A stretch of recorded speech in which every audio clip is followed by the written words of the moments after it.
was gonna say. Okay, All right, let's have it. have you heard that thing about? I heard this on QI, so I'd imagine you would have heard of it at one point. And maybe we can parse it out because I don't know if I perfectly understand. I think it's a linguistic thing, but maybe I'm wrong.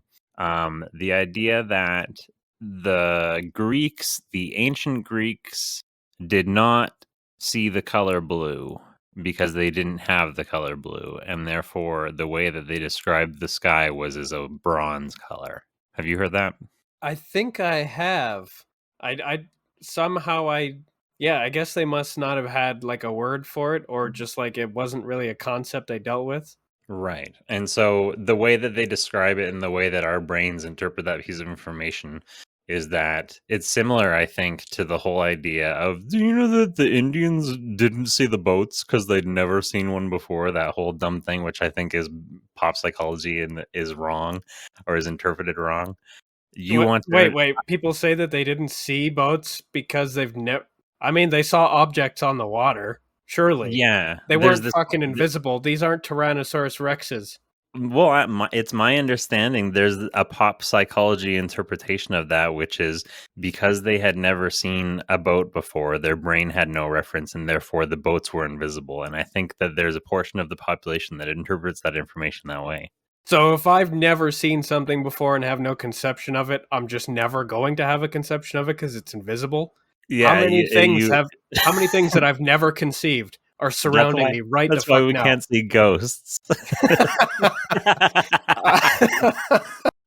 And I that's why can't you'll never have $1 million. because I can't conceive it. Sure.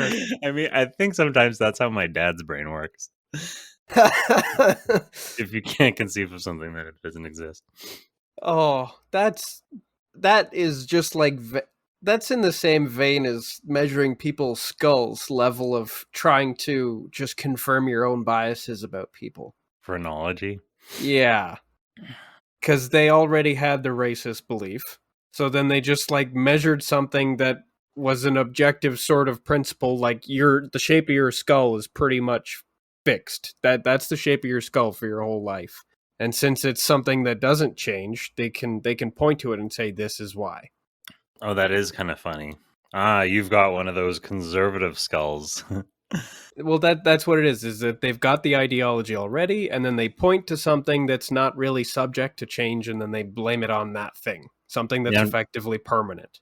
I'm trying. I guess I feel like we're maybe coming up with a premise because I'm trying to think of a funny like an analogy instead. What is another thing that doesn't change that somebody could through a couple degrees of separation of Kevin Bacon determine that it has a direct causal link to the type of person that you are. Whether you like Godfather 3. Well, that's interesting. I guess that this is sort of like a trope that people have explored before. But yeah, that they didn't see the boats. That's stupid. I mean, they already had, canoes. Well, yeah, exactly. And any tribes that lived close enough to water to bother interacting with it, they already had a way to float on the water. They recognized that those were just bigger versions of people transport devices. Yeah, how do you even parse that out? Like they're completely entirely invisible until you bonk your head on the boats. Oh no, not only are they invisible, but you haven't conceived them so hard that they just go right through you. Oh, well, there's a Harry Potter thing where there's these creatures that you can only see if you've witnessed death. Oh, were those the Dementors? No, those things like feed on depression or whatever, but there was Oh these like right. horse things called like thestrals or kestrels or thing. I think thestrals. They're invisible winged horse things. I think also headless maybe. But you could only see them if you've witnessed death before. So yeah, there's the American ships use I guess they were Spanish ships. Yeah, I think they would have been. Spanish ships using high-tech stealth technology. The high-tech stealth technology is that you can only see them if you've seen a boat before. Well, in that case, they seen them because the Vikings did get there before the Spanish. Yeah, that's true. That's it's kind of interesting, the idea of like the people, the guys in the village who Do you see that, brother? Because they'd seen the Vikings before.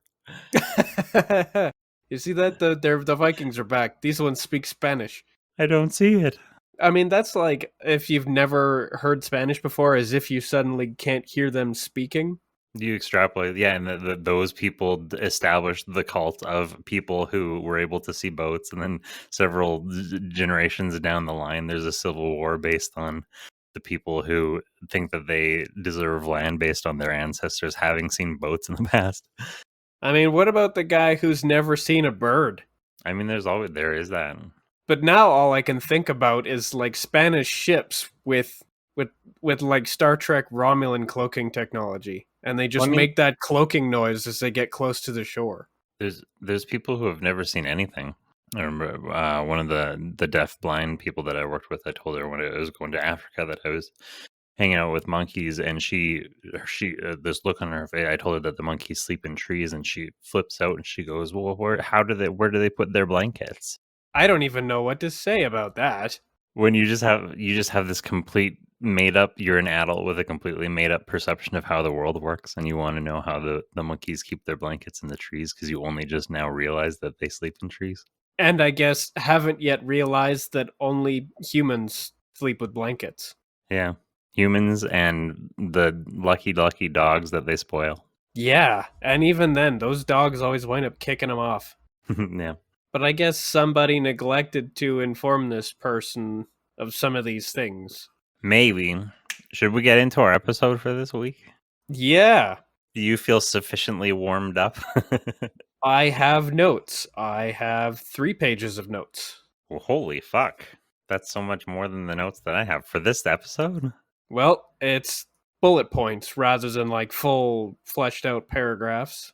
That's fine. Mine is bullet points too. All right, well, I think we're ready to begin with the bunny onesie suit of plot contrivance. The bunny onesie suit of plot contrivance, which I only have one note for. What's your one note? My one note is that the bunny suit was forged in a Lord of the Rings scene, and this ties in with the fantasology stuff we were doing regarding forging the mop of the apprentice. So I think that this bunny suit scene, brief though it is, I think it's mostly just the reveal. It's an intro scene. It's the beginning of the forging back in the day, the clinking of the hammers in the mines and whatnot. Well, then you have the one note that I didn't put down. Oh, really? What note did you put down? You have my missing piece. Ooh, that's exciting. Yeah, I've got a note about its general design, how it's complete with the rabbit hood and the big rabbit footies, so it's an entire suit. Stan always makes fun of the wearer of the bunny suit. Of course. There's, of course, the note about what it does. It allows the user to extract something appropriate, but not always useful from the pockets. It has a tag on it that contains its blue-colored tooltip text. Oh, yeah. Listened to all of the audio that I skipped past. I listened to the entirety of every single one of these 3 times, probably. Wow. But hammering down what it does is not as important as hammering down where it came from, which your note is for that. Yeah, because what it does, I think, ultimately is sort of whatever the hell we need it to at the time. Ambiguous, yeah. it's nebulous what it does. I especially enjoyed your description of how you're in a burning house and you pick something out of the pocket and it's just a stick with a marshmallow on it. I think that was your description, but yeah. That was definitely your idea. I listened to you say it today. I couldn't come up with something so clever. It gives you a marshmallow to roast. Yeah. It gives you something appropriate but not necessarily useful. But a thing that Tucker and Todd would at least go, hey, you know what? I wouldn't mind myself a roasted marshmallow right now. Yeah, I could do with that. But yeah, I since I've been thinking about all of this, the bunny suit is going to show up in the Tuckerfly effect. That's so good. If we introduce it well, that'll be grand because we don't have to show what it does in the first one. We can show what it does later. Yeah. But what I would like to focus on is its foraging. Yeah, I think it's the perfect way to open an episode is by using another property's opening. Yeah, the Lord of the Rings one. Yeah. Bum, The bum. exactly, with the big deep bass notes and the hammering in the distance.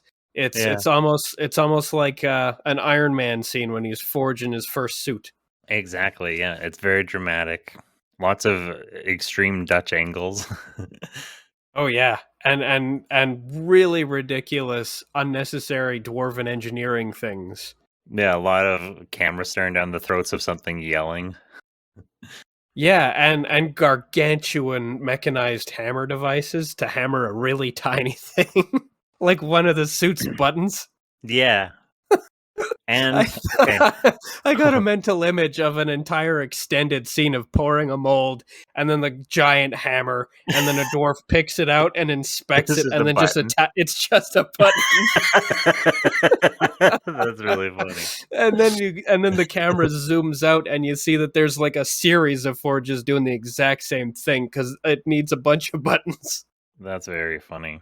And so okay, so these are the custodians of fantasology then. And I think this is another thing kind of like even we referred to Abdon earlier and maybe referred to Basilbub by name, but did not really establish his character at all. So this is a thing where we're going to be showing the depths, the deep inside the headquarters of fantasology, but not really making any reference to them. Are we going to see in the distance anywhere or like in some corner the forging of the mop? Yeah, I think so. You just not really and not any description of it, but molten metal being poured into a mold of a mop shape or whatever. Awesome. Deep references. Um I had a thought today, as I have thoughts about little things flitting in and out, about when we first started doing the cardboard and the felt thing. I had shown my friend. Oh, when we got my friend Justin to do the voice of Joshua, who we might actually have to, I guess, reprise that role. Reprise? I don't know how to say that word. Reprise? I think Reprise that reprise. role. Yeah. He was like, I like it. This is like a low budget or low, I can't remember if he said low rent low. He's like it's like a low budget South Park. And now, even though we have no budget, I think it actually looks a lot better than South Park. It's higher fidelity already. Yeah. We're It's being carried the on the year. backs of people who have designed the technology that we're taking advantage of. Oh, definitely. That is the thing I realize when I look at the rigs for how these like the mouth animations and even the characters are made is it would be so much easier to just to work on those two axes Yep, we're being carried on the shoulders of titans.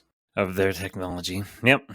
Anyhow, the bunny suit. Yes, so it's being forged. Did you have any other notes about that forging scene? I don't think it needs to be too complicated. I guess what's important is how it gets interrupted. I don't have any notes on the forging scene, but It's I just going to be definitely ripping want off. to. Yeah, it's is it going to be ripping off our mop forging scene, or is it going to be directly ripping off the Lord of the Rings and Hobbit forging scenes? If I recall, our mop forging scene was actually a total parody because the only guy hitting anything with metal was one guy smacking a pipe with a wrench just to make metal noises, while everybody else kind of whittled a mop handle, Yeah, which that's was true. Yeah. funny. But I do think that this one should be like huge amounts of effort and resources going into the forging of like single buttons. That was just so good. Yeah, I like that joke. Yeah, and I like the anticipation of building up to it by showing all these like shot for shot almost remake sort of thing of that forging scene, building up the Oh yeah, anticipation of like what are they making? yeah. We've got Not like the that. buttons. I forget what those massive cauldrons that would be holding molten iron are called, but we've got one of those that's carried on chains that like moves over towards like a track of some kind. It pours the molten metal down it. It trickles down into a mold. And then it has to go get knocked out into another device that hammers it. It's just like a massive hammer thing for this tiny little bit. Then it has to get picked up by some dwarf forge master guy with a beard longer than my list of regrets. Oh, And he inspects it. does it come out? Is it? I've been envisioning a giant button, but I guess it is just going on a suit, so it just comes out as a little button that he's holding between his fingers. Yeah. Yeah, that's It even literally better. comes out being smaller than the One Ring when it was first being looked at. And then I guess we could also have a little bit of interweaving. We turn this, in Toy Story 2 when Woody gets restored. Yeah. We could do a little bit of that as well. The craftsmen carefully zooming in with their telescoping eye loops as they pull their needles and threads through and whatnot. Oh yeah, and that's actually another one too, is like the forging of the thread that goes into the stitching. Oh, the mystical thread, yeah. Oh, do we have a funny name for the material or a substance that it's made out of? You thrill. You thrill. Yeah, instead of me thrill. Immediately made me laugh. You You it's thrill, hard I to thrill, say. we all thrill for me thrill. It's hard to say you thrill. Yeah, I was twisting it, trying to figure out how to turn it into a dumb little wordplay, but I can't. All I came up with was the you thrill all right. All right, all right, all right. Oh, hey, that guy. Did you hear that he's anti, or I guess, how's the proper way to phrase it? Pro-gun regulation? So he's sensible? Yeah. I don't know. I like the idea of arming the kids. What's the worst that could happen? Yeah, I mean, like, what? Do they have futures or something? Not at this rate. It Gonna always have to arm them before their peers shoot them. my reasoning always comes not to be distasteful or anything, but my reasoning always comes back to, as I say, naturalistic fallacies. Or I just say, I don't know, nature wants kids to make a run for life, but sometimes they don't win. Nature is downright malevolent.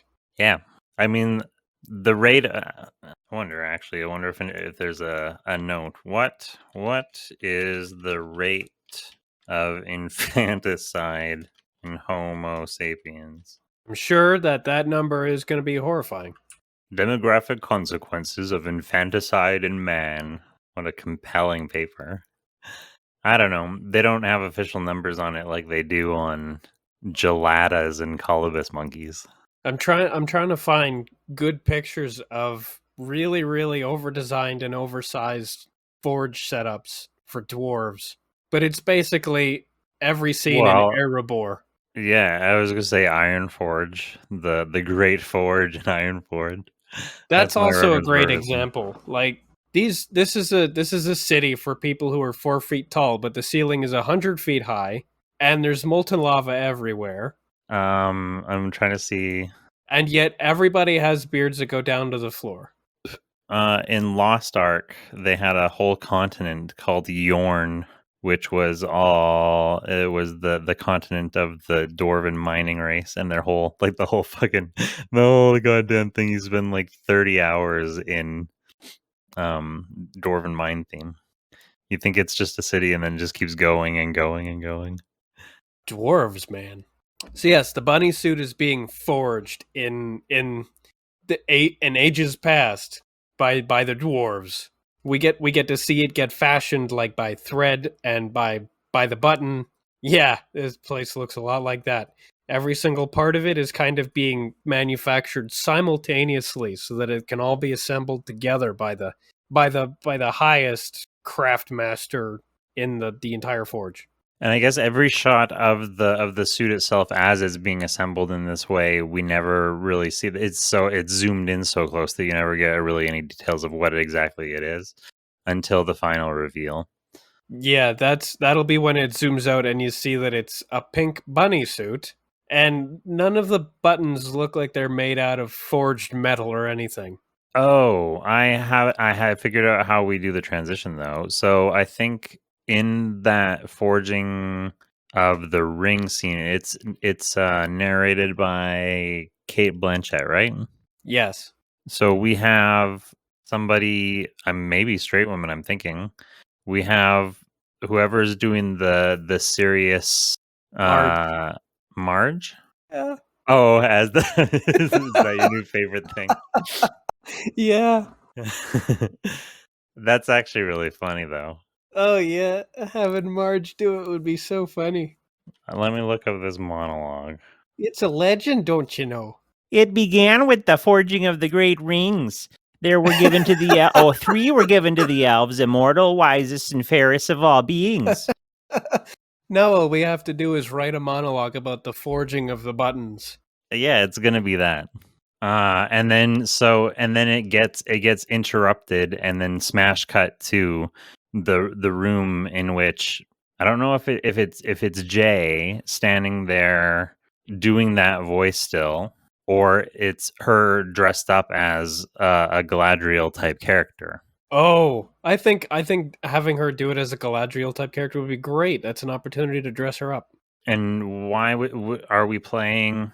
I mean, this could be a setup for the opening episode of season 2 is the D&D, but we could have us doing a D&D session, and that's why she's dressed up all fantasy doing a monologue. Oh, she's DMing. Yeah, she's DMing. That Oh, would and be we're like, great. okay, why do we let you? Why do you always take this way too seriously? Oh, is she the only one who's dressed up? Yeah.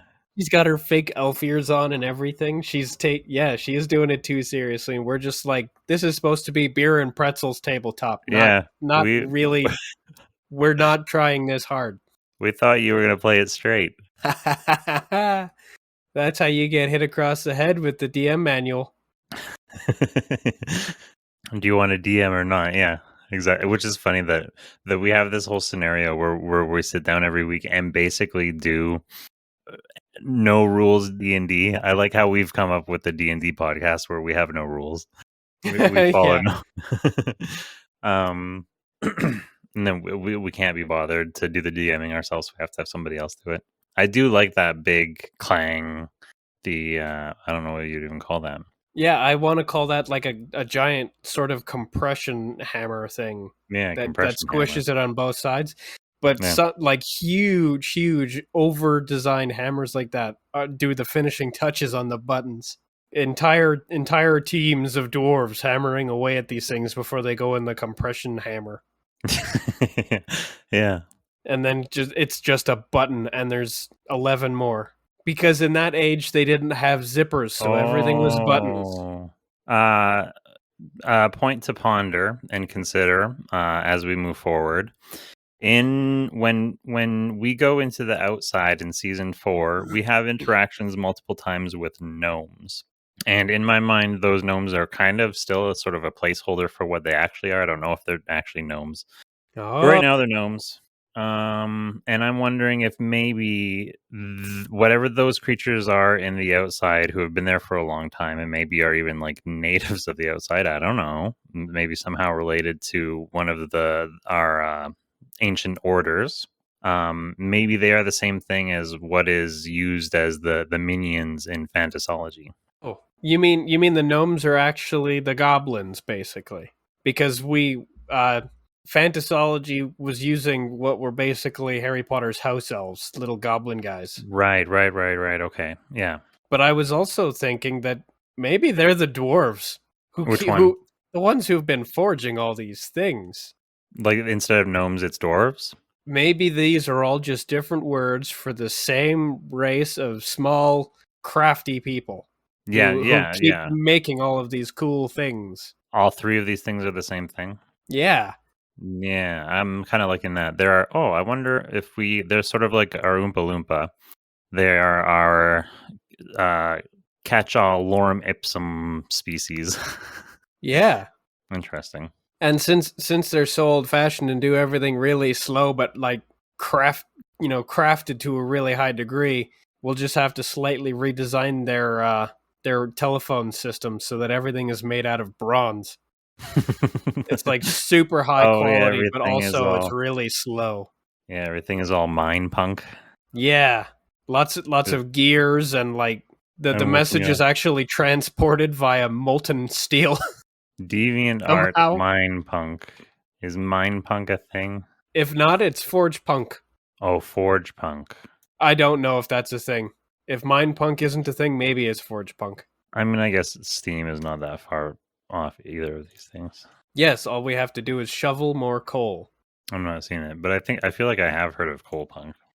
Something tells me it just involves lots of boilers, which is basically steampunk. All flesh is responsible. Shodan gives me strange feelings. Something about the superior way she looks at me. I just appreciate a woman who knows what she's about.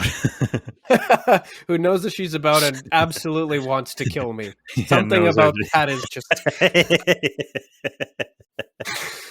She wants to I kill me even appreciate- more than I do. I appreciate self-confidence and malice. Yep. Okay, so we transition. She appears again. Hello, That look. mother. That look. Yes, we need a transition now to the dad bod model. Yeah, I guess we would transition out of it. So, do we transition out of that game? Do we get fed up with her taking it so seriously that Tucker and Todd are like, you know what? Oh, maybe that was actually the reason that she's playing it up so hammy, is that she was trying to trick us into getting some work done. She turns slyly to Columbo as we leave the room, like, see, I told you that would work. Oh, that's interesting. My other idea was actually that straight DM would take one look at one of us and say, "Fine, tell me about your character," and it turns out one of us happens to be playing the dad bod model. Oh, that's cool. That's really cool, actually. If the whole dad bod model is actually not... I prefer this, maybe, because that's a spin on go write a script rather than go write a script. Yeah. Establish this premise in the context of a role-playing game. Yeah, fine. Tell Okay, me about your character and make it count. Looks at Todd's character sheet. There's a whole bunch of like mommy doodles in the margin. There's now I'm thinking about Shodan again. The crickets as it scrolls down the page. The cobwebs maybe on it too. Lots and lots and lots of notes in the margins, Todd. Okay, so draw straws. Whose character is the dad bod model? Well, Tucker has had to suffer without a hairline for so long. I think probably should have to be Todd. Will be the dad bottle. Oh, that poor hairline. I'm so glad mine is still there. I think also, you know what though? I'm trying to figure out which character model will look funniest with a big beer gut on it. Or not beer gut, but a muffin top, you know? Probably still Todd, because he seems a bit lankier due to his proportions. Which means that if all of the rest of his proportions stay the same, giving him a belly makes him look extra goofy. Yeah.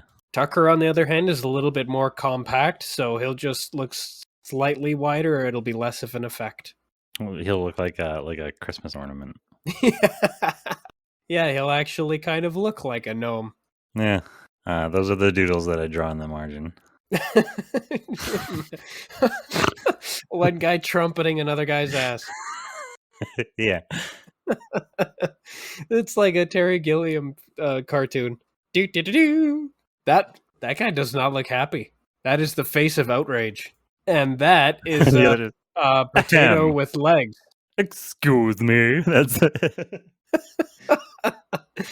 He's outraged. Pardon me, can I do... It needs to be shorter, too many words. Economy. Excuse me. I say. Yeah.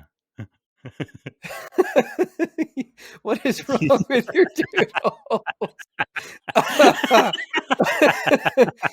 That guy's ass isn't being played like a trumpet.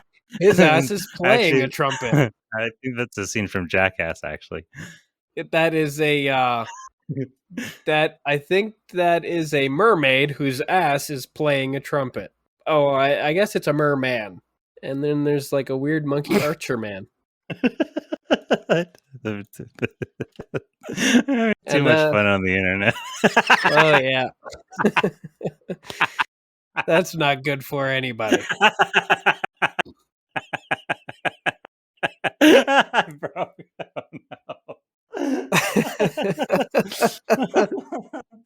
oh no. All right. So it's time for Todd to describe his dad bod model character. Put the internet away. Yeah, put the internet away. That's enough internet for one day. I think that might be the first time in a long time that Craig comes in and describes what just happened. Context. I am going to describe my dad bod model. What did I only made one note. Naturally, Tucker and Todd are going to do it together because they do everything collaboratively. Oh yeah. So maybe give us even your one note. as one starts to as Todd starts to stammer and stutter and become self-conscious, that's when Tucker like sticks up for him and defends him against the teacher's wrath or whatever. Oh yeah, he picks up the concept and starts running with it, and then that's when Todd will start bouncing off of it as well. Oh, maybe that's how we transition out of the room, and we transition out of Dad Bod. Maybe. Oh, I was gonna say I don't know. Depends how it plays out. Is as we get. This is similar to. Was it in our intro, in our origin story, where we had a thing where we got all excited and we were in a classroom? Oh yeah, that's how we met. I think we got all excited about and then this happened in the tagging a story. And so we get all caught up in our dad bottle description, and then that is the force that carries us out of the room to work on this sketch. Yeah, probably. Either that, or we like look up from our little collaborative project on the dad bod model, and we realize the lights are out and everybody's left. Oh yeah, that's good. I do like that one. But I guess the way it would have to progress then, just the format of the bit we are going to suggest this character, and straight DM is going to be sort of unimpressed with, like, seriously, that's what you came up with, and sort of skeptical that we've actually thought it out, because we never appreciate all the thought and attention that she puts into her character sheets or whatever. And her way of testing our commitment to the bit or whatever is to put the dad bottle through trials and test how hard we thought about it. She's forcing us to improvise with the character. I like this. Yeah, that's how we do our thinking anyways on our feet. So she puts us through a scenario, and we have to fight our way out of it. What's your first note? Is this scenario? Yeah, the only note that I had was an earlobe model who's insecure about his muffin top. But I can remember a couple things. And one of them was I just got distracted by the Tuckerfly effect. Cover that up. Model. Stay focused. I remember that it was part of the premise was that he has an agent or whatever who is extremely optimistic. Who tells him, look, listen, on the plus side. Yeah, and he hears it as plus size. And so I guess his body dysmorphia causes him to hear it as on the plus size. And so could it be that scenario is a scenario that straight DM like thought up and came up with, or do we need a new what's the word? Narrative for this premise now that it's in the context of a game? I suppose in the context of a game, simply getting talked up by our agent might not be enough. We may need a sterner trial. It may be time for the dad bod model to try to negotiate a job without the agent. Maybe the agent's taken off, gone to go work for a hand model. But I do have here that he is a non-conventional model. Either an earlobe or an eyebrow model. I guess we hadn't nailed it down. Well, all we knew is that we wanted him to be non-conventional. He's not a model. He's modeling something that has nothing to do with his muffin top, but his body dysmorphia still conquers all. Is he he's an ENT model? An ears, nose, and throat model? Yeah. He works for an otolaryngologist? Is that what they're called? Yes, that is the ENT doctor. Say that again, pronounce it. Otolaryngologist. I'm trying to. That sounds like a thing that could easily become a jingle if you do the odlolly odlala odlala odlala odlala golly what a day. Otolaryngologist. Otolaryng. It needs work. Yeah. I mean, I kind of like that idea since an eye nose and throat specialist. I was going to say specialologist. An eye nose and throat, ear nose and throat specialist is a thing that people would take seriously when you're referring to a medical specialist. But it's kind of funny to have. I mean, somebody needs to be the model for those little cutaway models. Yeah. We don't open this guy's neck up though. He's just the model for the outside of it. And he's in those awful, weird, awkward, uncomfortable videos that always play in the waiting room. Oh yeah. Showing off their new like dentures or whatever. Does he show his entire body in those, or is he still only in frame? Like in the it's just his ears, his nose, or his throat, or all of the above that are in frame at the time. I mean, I kind of like that. I like that a lot. Like all The these the really unnecessarily complex camera shots, so that they only show those parts of him. the first thing that brings to mind is Mike Wazowski being thrilled to be. They brought it. Did you see Monsters University? No, I don't think I did. Okay, they brought it back in an intro sequence in Monsters Incorporated. They're in the commercial, right? And his face gets covered by a graphic, but he's thrilled because he's in the commercial. I'm on TV.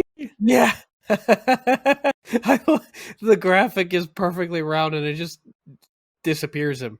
Yeah, they brought that back in the first, or I guess in the sequel, which is a prequel. I think he's in a newsletter. Or he's on some like company employee of the month thing, and his face is covered, but he's just excited to be on the poster. I found it. Wow. That's amazing that is. Ooh, that's He like turns around looking so happy. Look at that plucky grin. That's like malicious design. This is on purpose. Fuck you. Yeah. Yeah, this is on purpose. This is sabotage. Is your name Mike Wazowski? Fuck Mike Wazowski. Oh, that's too bad. Sorry, Mike. I'm on TV. He's so happy about it. Is that what happens to our dad bottle? I don't. That's the first thing that came to mind was that he's just thrilled that he's. Oh, is it another? So that was a. Is he forcing people? Is he allowed to be thrilled about anything, or are we sticking with the dysmorphia and just like generally testy? Because we even have a scene. We even have an idea for a scene where he stacks a bunch of stuff on top of a desk specifically so that he can sweep it all off in a tantrum. That's very dramatic. I like that. And I think that ties in pretty well with the us playing tabletop, because we can absolutely pantomime that one and sweep all of straight DM stuff right off the desk. Oh, that's fun too, and and it ruins the moment. We'd be like, "I'm in character." You wanted me to take this seriously, yeah. Yeah, that's the opportunity for the record skip. Everybody else at the table all what's the word? Aghast. Yeah, put out. I wonder who else is at the table with us. I can't remember if we had come up with the crew that was with us when we... Oh, I think we did. I think we described specifically like a group of 4 or 5 in the season 2 thing. Yes, but that was when Stan was an active character. Right. He's currently kind of incognito. What? Is he incognito? He and Columbo are kind of on the sidelines, not quite sure if they should introduce themselves to us. Right. They've been collected, but they aren't totally revealed. But I do have a plan for Columbo in the Tuckerfly effect. That's good. And for Craig. So we'll wind it. So I guess this scene is going to set up all the characters that are going to be in Tuckerfly. We could certainly have a couple of characters are only going to show up in the climax of Tuckerfly. I guess we could have. That's when Craig is going to show up. Would we have some people who are the DM's friends? Maybe we just have some nondescript table friends. Maybe Milo is there. That's interesting. I like that. Oh, and Cody. Just all little miscellaneous crews. Yeah. Cody would take it very seriously. He's in costume. Oh, he's got the poker aviators.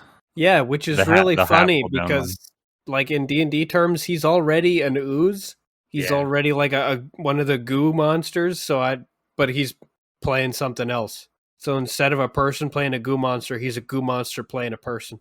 Oh, I thought you were saying he's playing a different game. He's sitting there very seriously with his Monopoly money. He's biting his lip, thinking about his next move.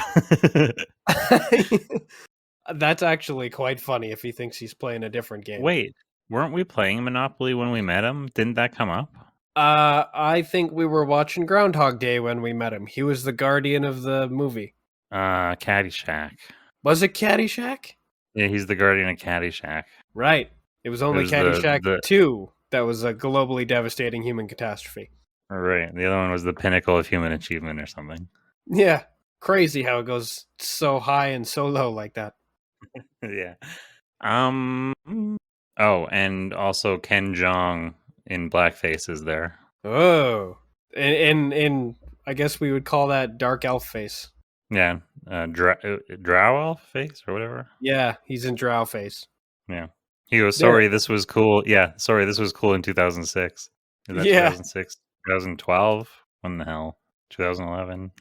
I think he knew even then it wasn't cool, and that's why he did it. That character doesn't care about what's okay.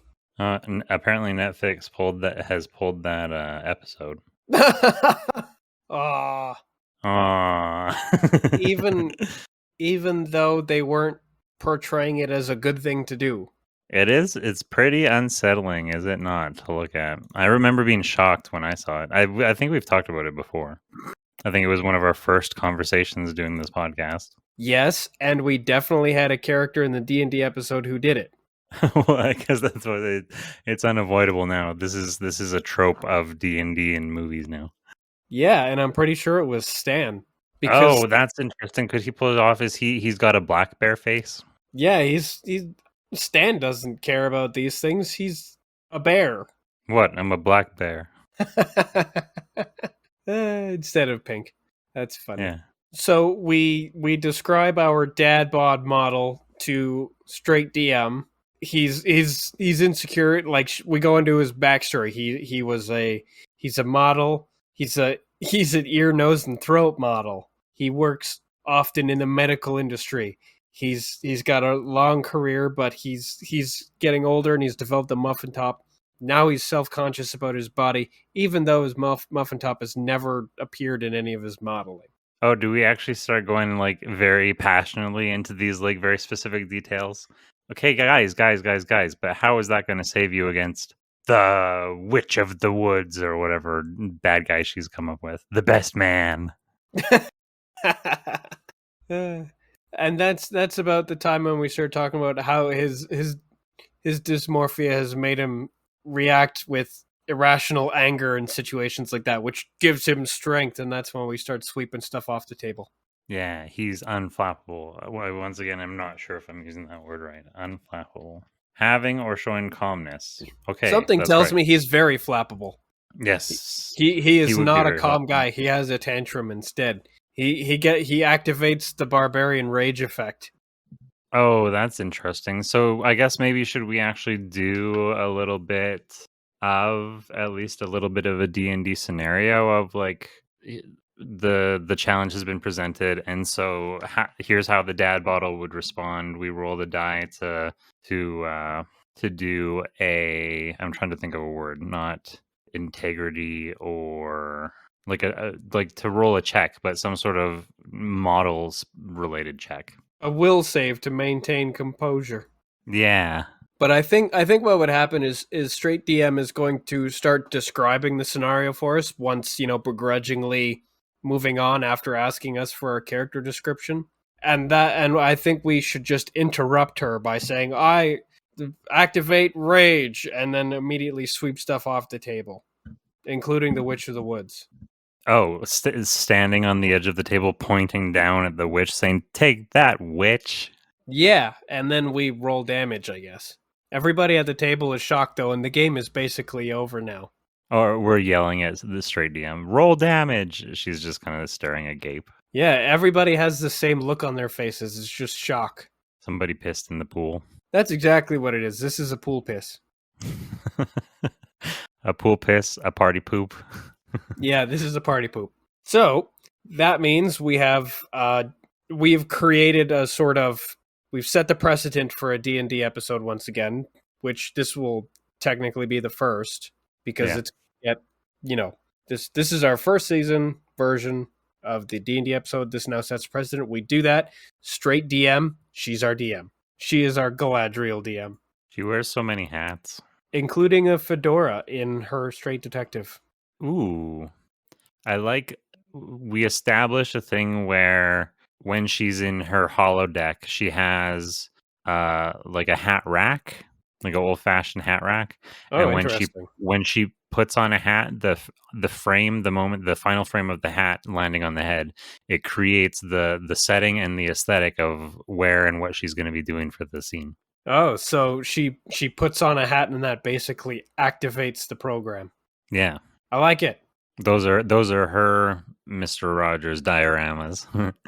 Oh, I also think this is an opportunity to loot the bunny suit from the Witch of the Woods.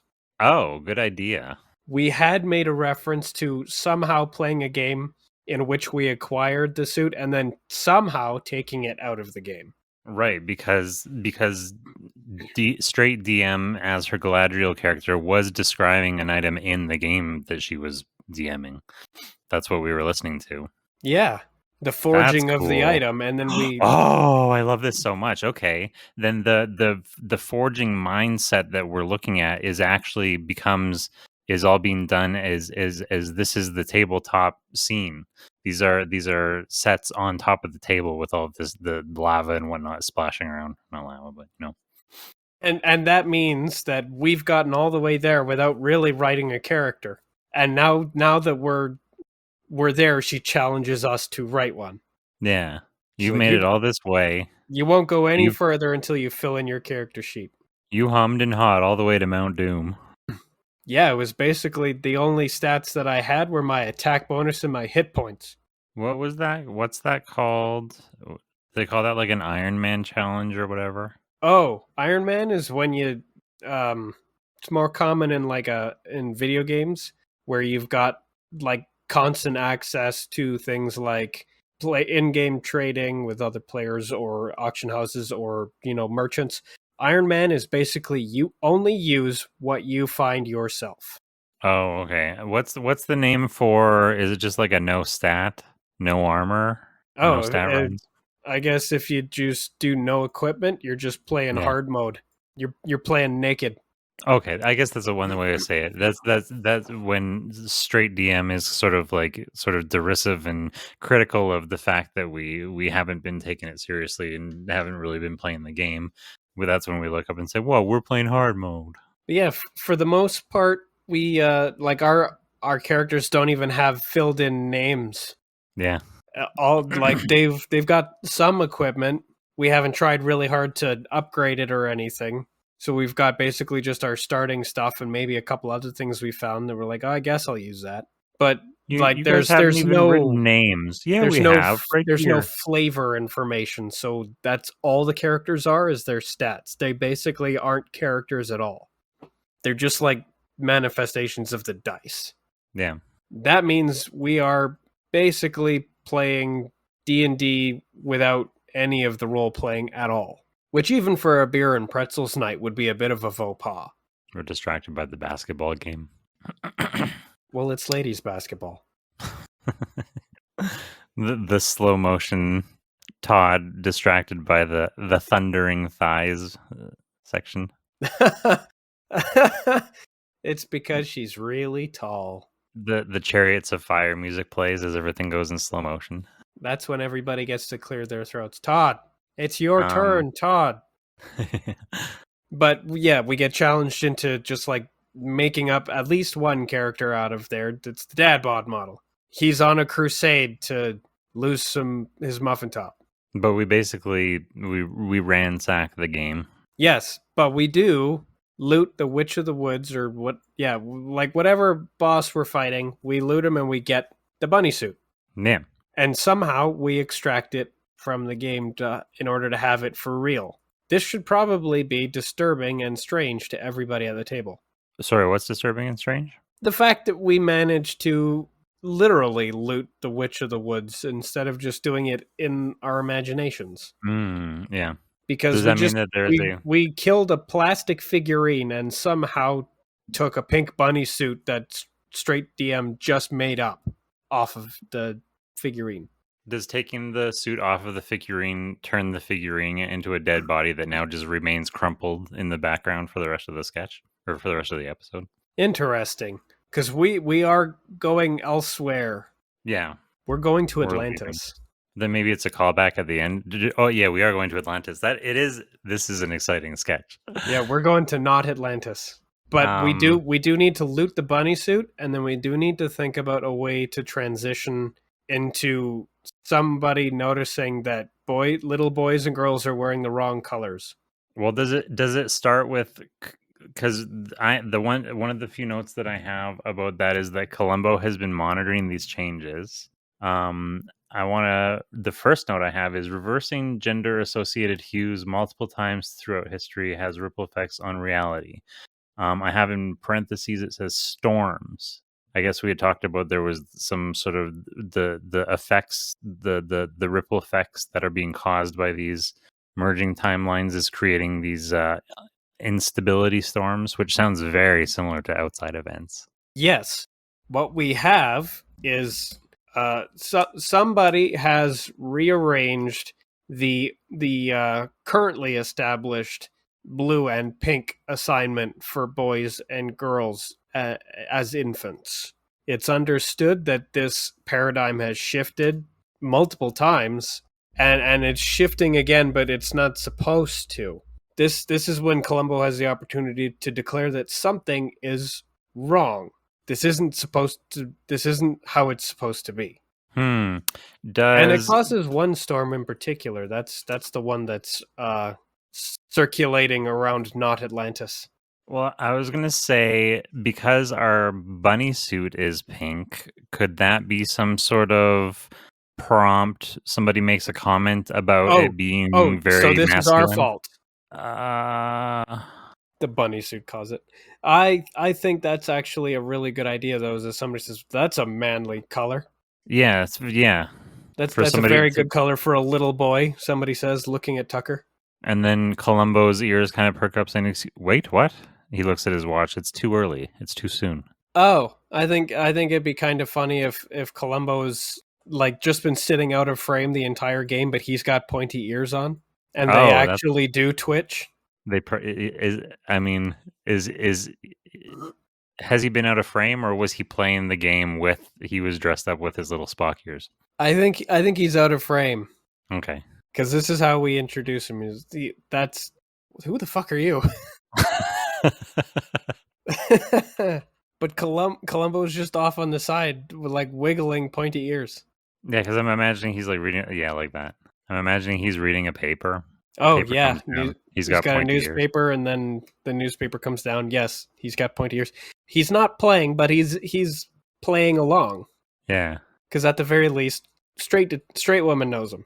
Oh, on the back of the paper, one of the newspaper stories is none taken. Ooh, I like that. But yeah, straight woman definitely knows him because they went and solved crimes together just last episode. Yes, they did. Oh, right. I forgot that we weren't in that, so we haven't met him. Yes, because it was all a dream. Yeah, sorry. I forgot how to keep track of the new things that we've introduced into the timeline. Yeah, so she knows him. We haven't properly met him yet, but he's there kind of just like supporting her, I suppose. Let me just walk myself through, or help walk me through it. We met him inside that weird Inception moment at like the sea can inside the ring thing or whatever, right? Yes, we did. We met him, and then we woke up from that, and we're told it was a dream. Correct. Okay. While he and Stan happened to be not far away at all, discussing whether or not they should introduce themselves to us. That's interesting. And then Columbo turns out to be a detective, and straight detective jumps onto a case with him, and they go all the way to Russia and do some stuff there. Well, then in that case, because we left off where they were at the uninviting hole, right? They were just like hanging out at the cafe. Were they at the inviting hole or the uninviting hole? Oh, whichever one it was. The inviting hole. I don't think the uninviting hole existed yet. So maybe they're still there, and so that's how after we ruin our game of D&D, we head over. Let's go for snacks, and that's when we're having a conversation. Hey, did you hear about that thing with the what's and everything? Somebody in the donut shop makes a comment about Tucker's new pink suit or whatever. And then that's where they overhear the conversation, inject themselves into our conversation. Sorry, couldn't help but overhearing what you were saying about masculine colors. I think that's good. They go over to the inviting hole because I don't know, post game snack run basically. Yeah. We'll go have a donut or something. And then somebody mistakes Tucker for a child. That's a good color on a little boy. Oh, I don't know why this just popped into my mind as a gag. I don't know if we need it, but the prompt for leaving to go get a treat is not like it's time for a victory treat or it's time for a post game treat or whatever. It is that maybe we have like a cuckoo clock or an alarm on a watch or whatever. An alarm goes off at a random time. It's 7:23 or something like that, and they're like, "Oh, time for donut time," or whatever. Oh, we gotta go. I think that probably occurs just as Straight DM is about to insist that we explain what the hell we just did when we swept everything off the table. Oh, can't. Gotta go. Yeah, too bad we can't stay, so we scoop up the bunny suit and we run for it. Oh, and that's as it cuts to as we're outside rounding the corner saying, good thing we set that snack timer. Yeah, we couldn't have planned that better. That's an opportunity for us to high five each other as we go.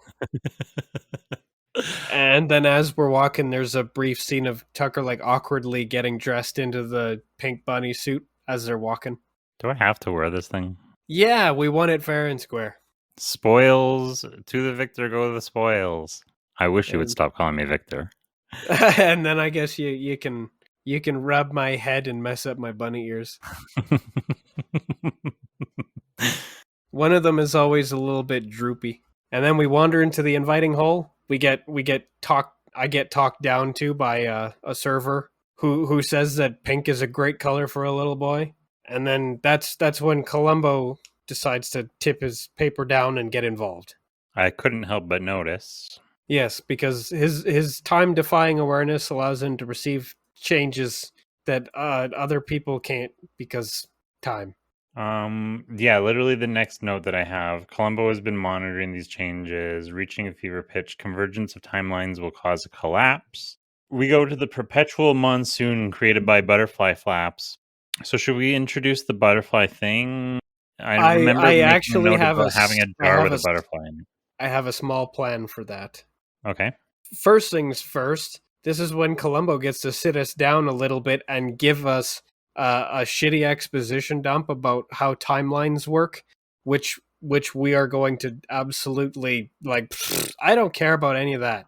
Like, we need to interrupt. Oh, does it become a Schoolhouse Rock kind of scenario? Yeah. He starts with like a boring exposition dump and he's like, all right, fine, I'll spice it up a little. And then it now it's a song. And then we interrupt the song. This sucks. Yeah, this isn't any better. This is kid stuff. And he's like, fine, you want to see something real? Come with me. And so he's going to take us to this storm. But the thing is, this Not Atlantis happens to be like a marketing agency, right? Right. It's this in the eye of this storm, there's Not Atlantis, which happens to be outside of time and space, which means that it's separate from all the timelines. Right. The marketing agency is called Butterfly Effect. Oh, I like that. Oh, I like that a lot. That's where the storm is coming from. It's coming from the generation of multiple timelines because of these marketing jerkasses. I like the marketing jerkasses. I like this. I've just been watching. I was just watching that devs show, so I kind of was immersed in the like Silicon Valley tech billionaire CEO kind of shtick. And so I like the idea of this being like a Zen utopia, even though it's in the center of this like storm. The agency itself is like this sort of like, welcome to the butterfly effect. Oh yeah, it's calm and almost like that forced kind of calm where it's like the non-negotiable. It's like the non-negotiable relaxation zone where you get kicked out if you're not chill. Does everybody take their butterfly pill in the morning or whatever?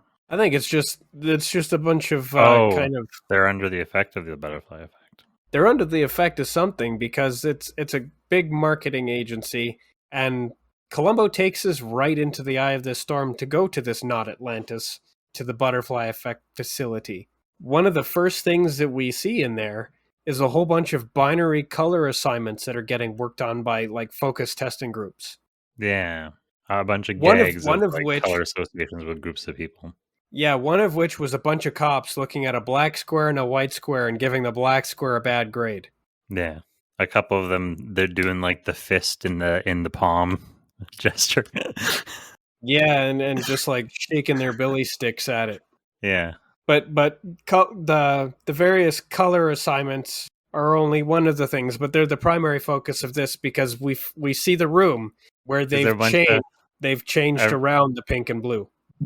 one of the gags I remember was that there was teal and orange, and Zack Snyder was jerking off. But I was just wondering, is there a group of like greasy Redditor types, and they're in like a vaporwave type room? It's all the purple and purple, teal, and pink, and they're Oh all sitting yeah. there with their shades on. Oh yeah, for sure. There's absolutely room for them to be in one of the booths as we walk by with Columbo as he directs us towards the pink and blue room. So we get to the pink and blue room. Are there any recognizable characters? Are we having any sort of dialogue in this pink and blue room? First of all, did we discuss how we get to Atlantis? Not Atlantis, I should say. We didn't decide how we got there. All we really decided was that Columbo brought us there. Does he have any sort? Oh, is this how we introduce his the car that he and what's And his Jeff nuts? Bridges Jeff later Bridges end driving. up, yeah, His somehow is his like old Columbo fashioned mobile. station wagon. Yeah, the Columbo mobile. Somehow that can just drive us to this island city. Yeah, I think that's a hilarious transition, though. He's like, "All right, get in," and then would just like drive out of the frame, drive across well, the threshold of the frame, and then we're just suddenly parking at Atlantis, and then the screen can zoom out, and there we are in the middle of an ocean storm.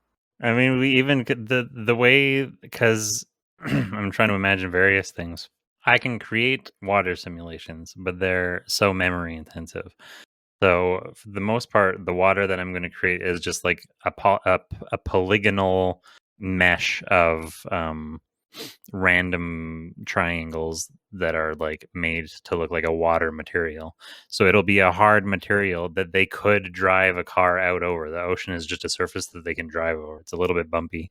Well, I was kind of thinking that Atlantis could possibly be a floating island that had a maelstrom underneath it. So, like, basically empty space underneath it because the water is going down into a whirlpool.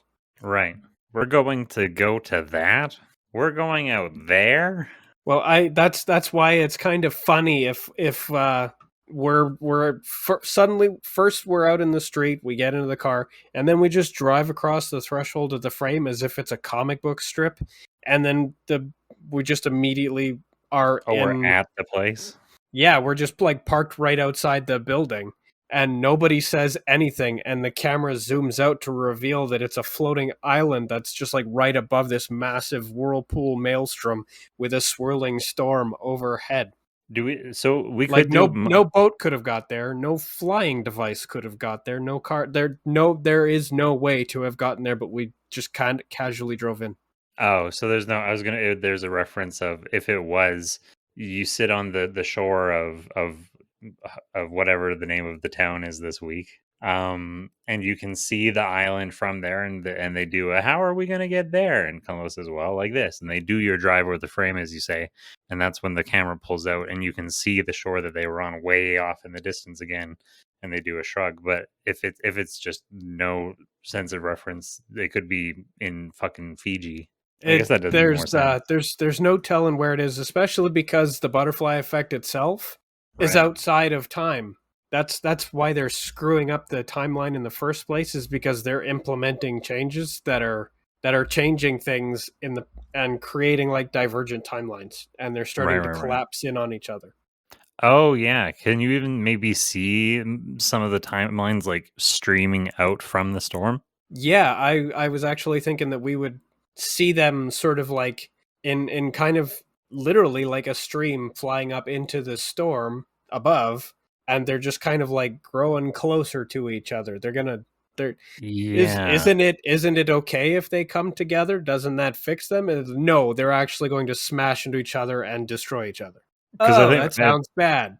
I think we build to a point where the idea is, well, when they converge, all of the, like only one of the timelines will be left, and so we're left with the decision of hopping into that timeline and riding the stream out before the other ones are destroyed. So yeah, I like the idea that you can see them all. You set it up early. It's the same as like setting up the door railing system when we first arrive inside Craigslist. When we Yeah. first arrive, we see this network of something very complicated and crazy, and then we're going to use it later. Yes. So yeah, this island is basically unreachable from every direction. There is a storm above through into which the butterfly effect is cascading all these different time streams.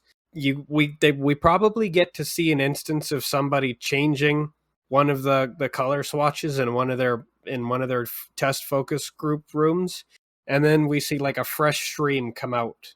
I like Just that. Yeah, just kind of how we see how they're actively affecting the timelines. we see we see the sliding doors being created. Yeah. So yeah, we get a visual representation of how they are actively affecting the timelines and all that silly stuff. And then Columbo can explain to us that if the one that the one that we were living in collides with another one, it will be destroyed. Maybe that's an opportunity to show two other timelines that we're not associated with colliding and destroying each other. Oh, quick check-in. Is this ad agency in any way associated with one of the ancient orders, the Chronological Society? Probably not the Chronological Society for sure, because these guys obviously have no respect for the timeline. Yeah, definitely. I'm gonna assume, especially Oh, maybe since maybe there's a cell of infiltrators who represent the Alpha Society working inside of the butterfly effect. deliberately sabotaging time. Yeah, and This like is and one of the what's it ways that called? they would do it. Corporate espionage. That's they're basically what it would trying be. to steal technology so that they can use it to alphabetize reality. Unfortunately, they haven't been able to get anything out of here, but they did get hired and they've been making changes. Father Dewey would be so proud. Unfortunately, some of the changes, instead of altering existing timelines, create brand new ones, and that's what's causing all of the disruptions. Right. There's only so much room up there in that storm, and they're starting to collide with each other. So I think that's the opportunity for us to show that freshly made one almost immediately colliding with another one, and then the two streams get destroyed. Just decimated. Yeah, Does smashed blood apart and like guts and eyeballs come gushing out of it? I was actually thinking that it would explode into pixels, kind of like when a person Ooh. in that Tron Legacy film, when a person gets destroyed in that, they just get Like a smashed. derez.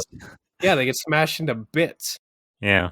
So I was thinking it could be like that, where it's just like turned into particle effects, I like that. as if the two streams were somehow made out of the same kind of glass as your windshield, so it just smashes into thousands of tiny pieces. It's tempered. Yeah. And then that's Columbo's opportunity to say, good thing that wasn't one of yours, huh, boys? We're just sitting mouths on the floor, jaws on the floor. Yeah, wow. That's not what we expected to happen. Ooh, yeah. And so he says, if this keeps up, it's eventually gonna be one you care about. Columbo doesn't care because he's comfortable in all of them. Or none There's of them. one more stream. Is that the episode title? One more stream. Yeah. I think that's great. That is now the name. This is no longer the Tuckerfly effect. It's just the one more stream. God damn it. Tuckerfly effect is so good though. And we already used the one more thing 2 episodes ago. Sorry, Tuckerfly effect. No, Tuckerfly effect is the original episode. Okay, one more stream. Well, the Tuckerfly effect can be the name of this particular bit. Yeah. The one more stream can be the overall name of the episode. Podcast episode, yeah. Yeah. Yeah, that is definitely his final like beckoning cry. Boys, that's enough. There's one more stream. And this is when we were like, what can we do about this? And Columbo's like, you've got everything you need to make this happen. And then he points to Tucker and because Tucker's still wearing the bunny suit. Yeah. Okay, so that's interesting. In the original storyboarding of this thing, we said that we sacrificed Craig's box.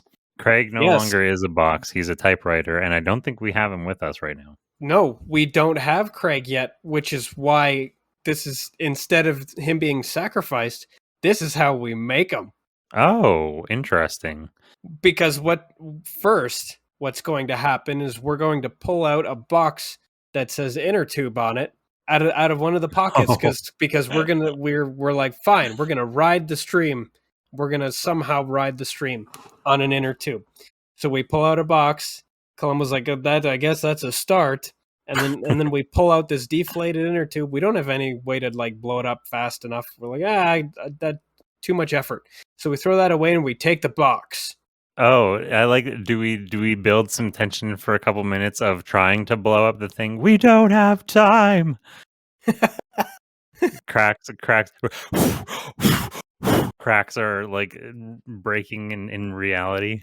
Oh yeah, I like that we somehow we need to identify which particular stream is ours and kind of see it starting to get like a near miss that causes like a couple of fragments to break off of it. So it's taken a slight scraping. Oh, that's sort of interesting. If we are running around it, sort of like running around the airport terminal or whatever, we're trying to figure out which is the right one to do. We approach and have a couple near misses. We're about to jump in a timeline, and then like a creepy eyeball goblin falls out of it, and we're like, "Phew!"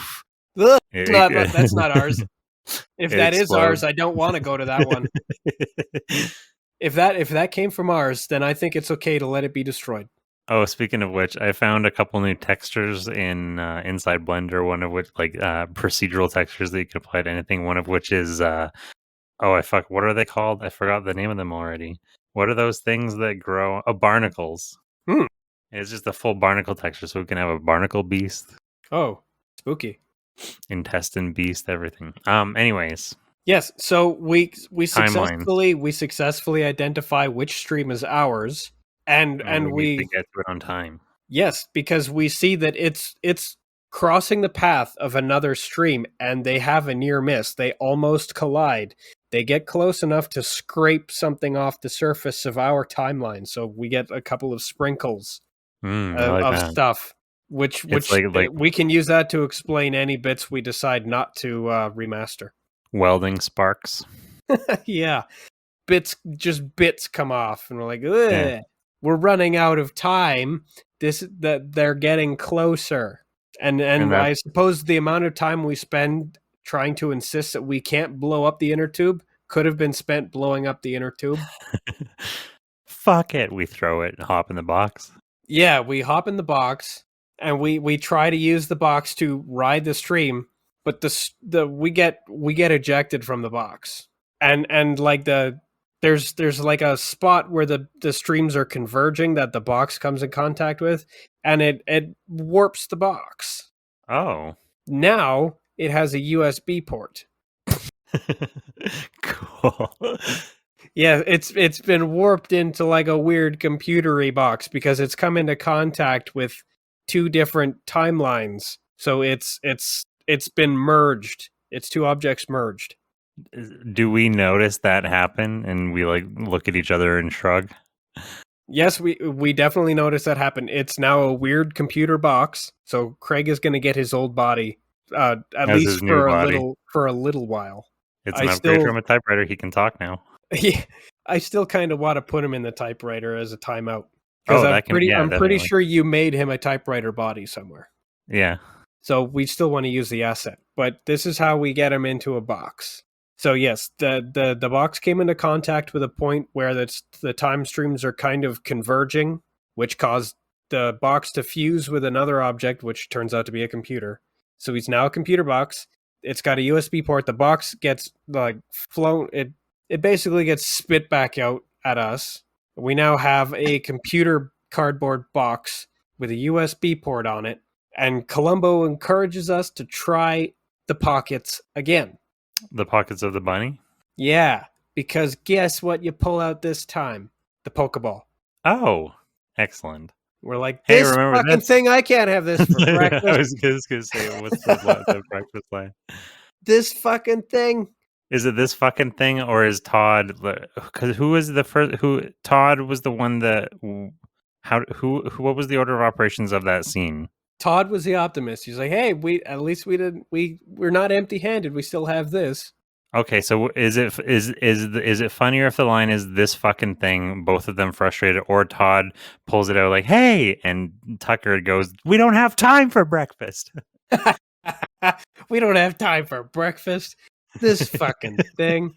And then Columbo's like, open it, boys. So we open it, and inside it's just a cradle for a USB stick. Yeah. But of course, we keep the Pokeball, so back in the pocket it goes. We've got the USB stick, and then we stick it in the USB port, and then the computer activates. It's Craig, because we need a supercomputer that can do lots of really hard maths to handle this time stream event. Does the computer do a sexy moan as the USB is inserted? A little anime girl sound. Yeah. That's an opportunity for everybody to kind of like, ugh. Maybe reality should be destroyed. Maybe we've all lived long enough. Tucker and Todd give each other a meaningful glance. And of reality, kind of, what's the word? Fuck, I forgot my word. What's it? Kind of enticing. Yeah, kind of tempting. Don't mind if I do. I never got my donut. We gotta go. But now we have Craig, and he can use his galaxy brain computational math stuff to kind of use his computer screen to reflect like the other timelines away from ours. Oh, he does. Who is it that did that? Doctor Strange in Infinity War. He figures out which one is the one that we survive in. Yeah, but yeah, we definitely kind of have an idea as to which stream is ours because they've already had a near miss, which is what prompted us to keep trying and do the computer box. But Craig can figure out the correct, precise angle needed to kind of like reflect these things back away. Okay. Because as soon as he does that, the other streams start colliding with each other instead of with ours and start annihilating each other. And that's and then we get to kind of jump into our timeline with Craig. Columbo doesn't come with us, by the way. Okay, so what is the ending that I had noted for this one was that we go into the timeline and we arrive in a nightmare realm where I've got that in here too. Okay, is that so? So what? So Columbo doesn't come with us. We go into our timeline. What do you have next? Well, I had that we kind of jump into our timeline. That's when we get that white flash. Like just before we jump in, Columbo's got his like a stupid little iPad on. He's like, collapse imminent. You got to get in there now. Stuff's about to go crazy. Now that all the other timelines are starting to collide with each other, everything's shaken. Even in this butterfly effect area that's supposed to be outside of time, there's like a feedback thing going on. All these timelines are now collapsing. So we got to get into our stream. So we jump in. Columbo doesn't come with us, and it just kind of closes behind us. Once we're in. But it flashes white, and then of course we're back at the butterfly effect facility somehow. Only all the colors are reversed in the marketing test focus areas. Like blue and pink are back where they're supposed to be. All the colors are reversed except, of course, for the room with the white and black squares. The cops are still really mad at the black square. Oh, is that when they say welcome to the Tuckerfly effect? I like that. And then we can turn around and Columbo's there. And we're like, oh, you're still here. And he's like, I've always been here.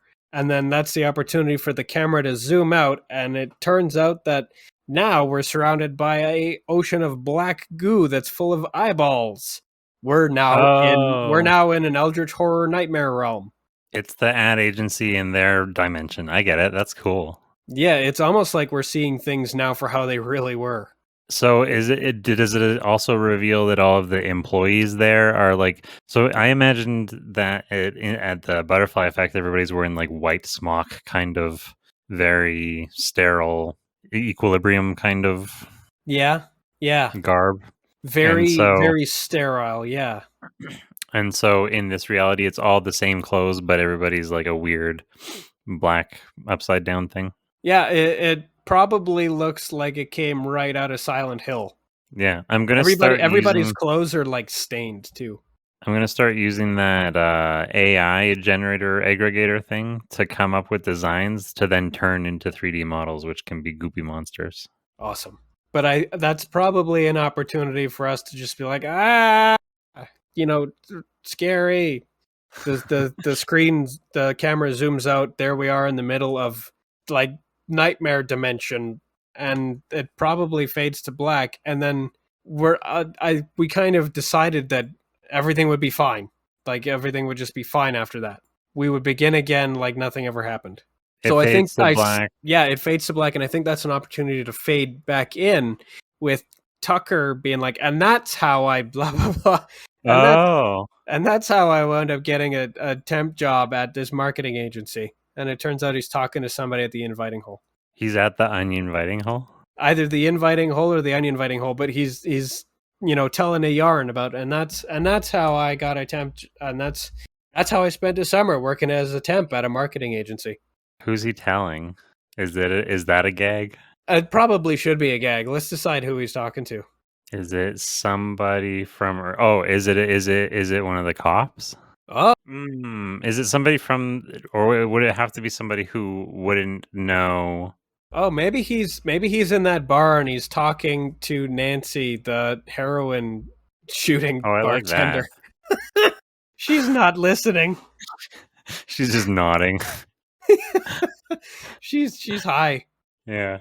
In fact, that's an opportunity to shift to Nancy's perspective, where everything has kind of been all the words are kind of garbled. It almost sounds like she's in a fishbowl. Everything is in slow motion. She's just Man, I want that to be sort of like a recurring gag of like, that's Tucker's confidant. Like, Nancy, you're such a good listener. She's just nodding.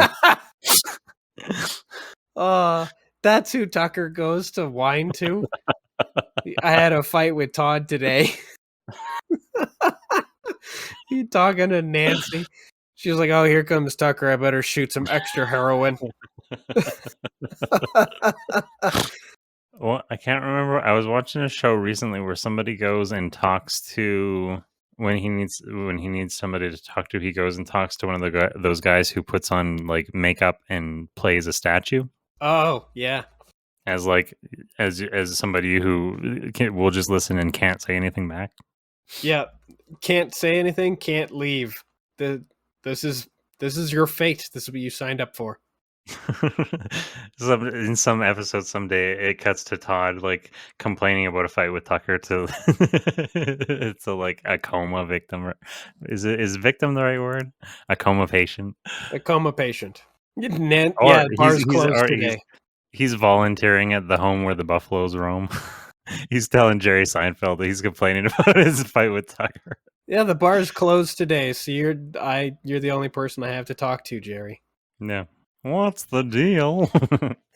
What's the deal with Todd? Oh, Jerry. Jerry, no. Yes, I think that's an opportunity for Tucker to be sitting in the shooter's bar talking to Nancy, and Nancy's just only kind of there. And I guess in the background there's the standard bar sounds, what's his name is shooting pool still. Oh yeah, all the guys who were killed are back, they're fine. Which is funny because we fictionally killed them in a bloody story that we decided to tuck away. All the guys who were killed? Sorry, I got distracted trying to figure out. Yes, pretty much everybody who was in the shooter's bar was shot at by the wedding shooter and super killed. Mega killed. Yeah, at least one of those guys was blown into tiny pieces with a rocket launcher. One guy got shot full of holes. One guy just took an arrow to the ass. Brutal. Yeah, brutal. So does it end with that conversation? I guess that I like the idea of like an episode ending with a conversation in a bar. The camera can like zoom out the window and end on a an exterior shot where you can see everybody clinking glasses inside as the music and the sound fades out, and then the scene between Columbo and his boss or whoever can be a post-credit sequence. Yeah, and it should probably take place in the nightmare version of the Butterfly Effect agency. Yeah, from like the highest office looking out over the atrium kind of thing. Oh yeah, the high enough up that it's actually behind it's up in the eye of the storm, so that it can't actually be seen from outside. That's cool. Yes, that's probably, yeah. I think the credits will play over basically Tucker and Nancy being seen in the window of the bar. So you can't hear Tucker, but he's like moving his hands. You can tell that he's emotively talking.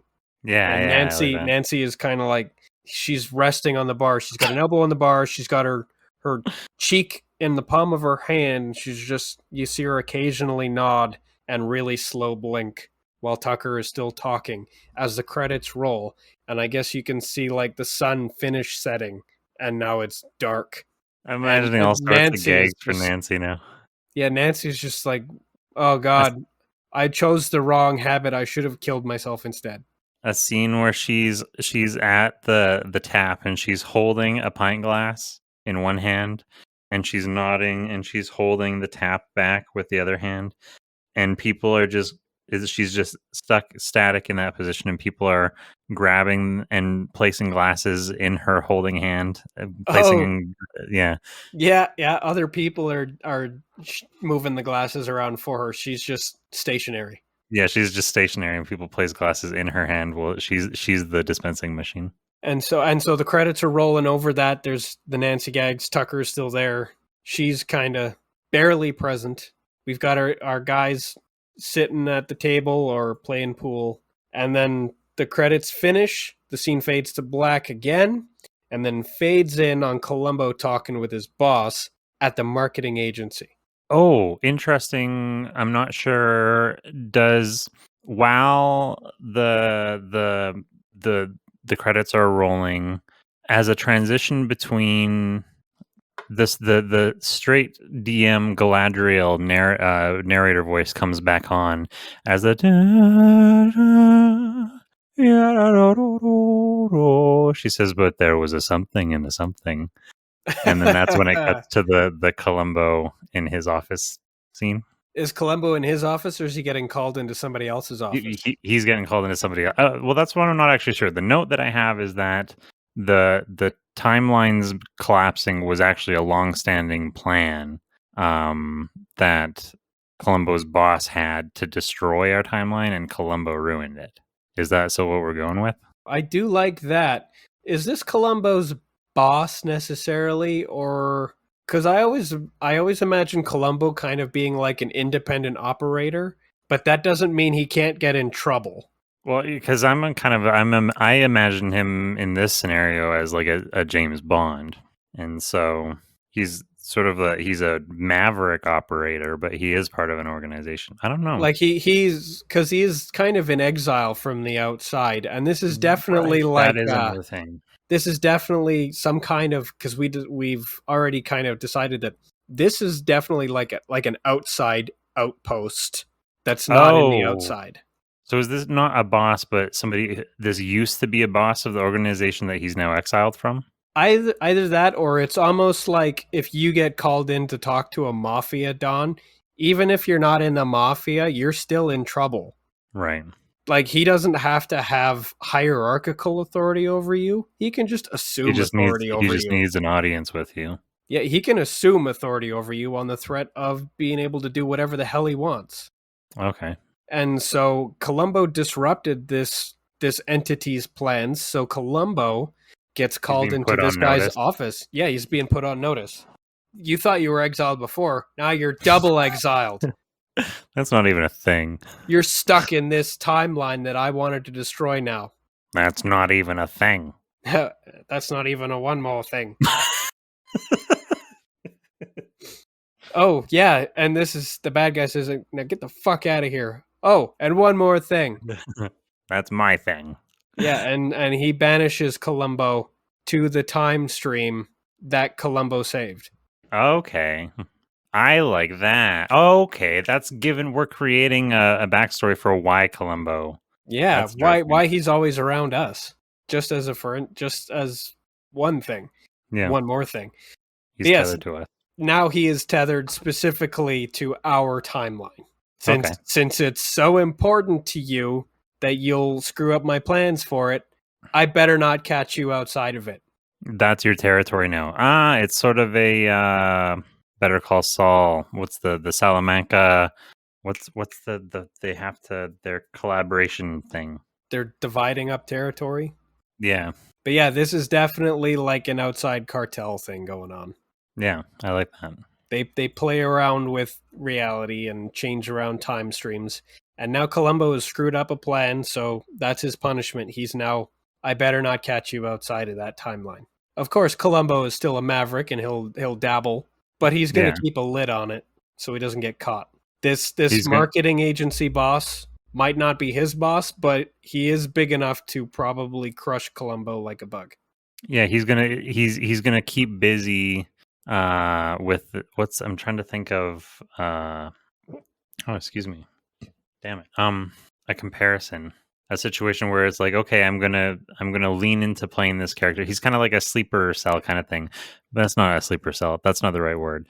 I'm gonna lean into playing this character. It's sort of like when Tony Stark was pretending to build the weapon for the Middle Eastern folks that were imprisoning him, but he was actually using that opportunity to work on his own weapon to save himself. Yes. Columbo's going to like lead into being Columbo so that people don't notice the other background shit that he's running in. Yeah, I like it. Yeah. So that's how that post-credit ends, with Columbo basically being double exiled now to our time stream specifically. That's how we keep this omniscient, omnidimensional creature locked down in our particular reality. You thought you were exiled before, now you're hard-boiled exiled.